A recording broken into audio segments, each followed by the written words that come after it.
You've gone to a lot of trouble to prepare and deliver your presentation. And your audience has given up a big chunk of time to listen to you.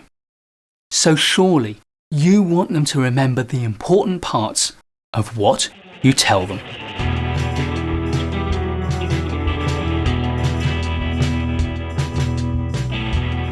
In a classic piece of psychology research, George Miller came to the conclusion that there is a magic number, 7 plus or minus 2. This is the magic number for the number of things people can remember.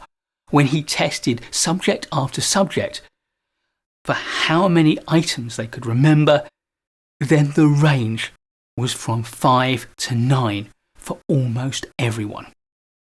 So if you want people to remember parts of your presentation, what we can be reasonably sure of is that if you do it well, the range is going to be between 5 and 9 things that people can remember. But 9 is the very top end. It's extremely unlikely that most of your audience will achieve that. Indeed, whilst on average 7 is the magic number, there were very few people in Miller's study who couldn't manage 5. So I would argue that 5 is the working number of things that you should seek to have your audience remember from your presentation. But of course, this raises the practical question of how can you best structure and build a presentation to make it more likely that people will remember those 5 things. And I've got 2 ideas for you. The first is to set them up right at the beginning of your presentation so that they are in the best mental state to remember what you put down. And secondly, I'm going to give you 5 opportunities to make things memorable. 5 techniques that speakers and presenters use to lock ideas in the memories of their audience. Let's start with my C.O.M.B principle, C.O.M.B. This is kind of like preparing your audience's mental filing system to file away the important information that you give them. The principle here is people are best likely to remember things when they know what to expect. That way, metaphorically, they can lay out the right folders and open the right drawers in their mind to store away the information for later recall. In my metaphor, their mind, their memory is like a filing cabinet. So start by telling them the context. That way they can open the right drawer in their filing cabinet. Next, tell them the objectives of your presentation so that they know what to expect. Third is the map, the agenda for your presentation, so they can lay out the empty files in the right sequence, ready to fill them with the information that you give them. And finally, make sure you tell them the benefits of listening and retaining the information. Otherwise, they will have no motivation to lay out the files and to file away the information that you give. So they've got the right drawer of their filing cabinet open and they've got the files laid out ready to receive the information. How can you best present the information so that they are ready to file it away? Well, it turns out that the psychology and the neuroscience tells us that there are 5 points in a presentation where people are most likely to remember. And it's rather like going to a party. The first principle is called the Primacy principle. We are most likely to remember the first thing that we hear.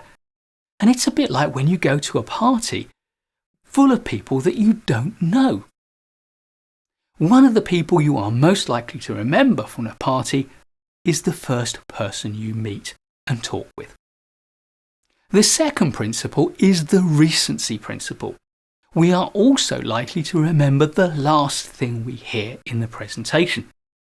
Just as, when you've been to a party, one of the people you're most likely to remember is the last person you were dancing with or the last person you were speaking with before you left.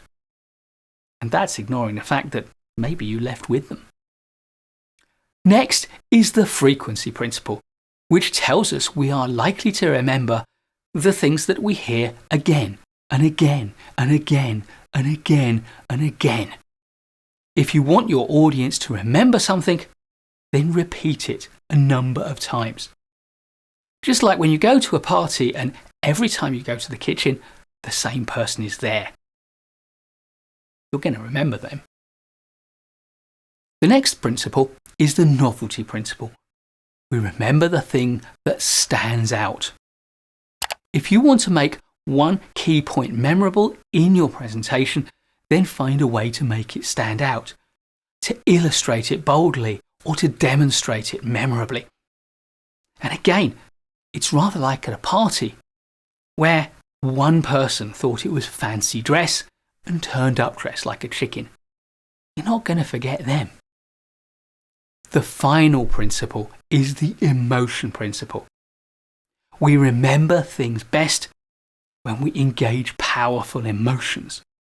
So if you can link the important ideas with a powerful emotion in your audience, they are likely to remember it.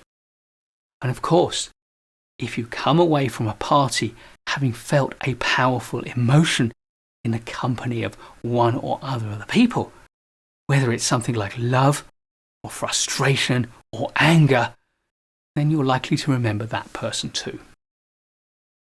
Primacy, recency, frequency, novelty, and emotion give us 5 bites at the cherry for making things memorable in our presentations. Sure, you can make 5 things memorable by allocating 1 to each principle. But in reality, what I suggest is that you choose a smaller number of really important key points and you hammer them home by making those points in a number of different contexts, at the start, at the end, again and again, in a novel and exciting way, and by evoking emotion in your audience. Please do give this video a like if you've learned from it or you've enjoyed it.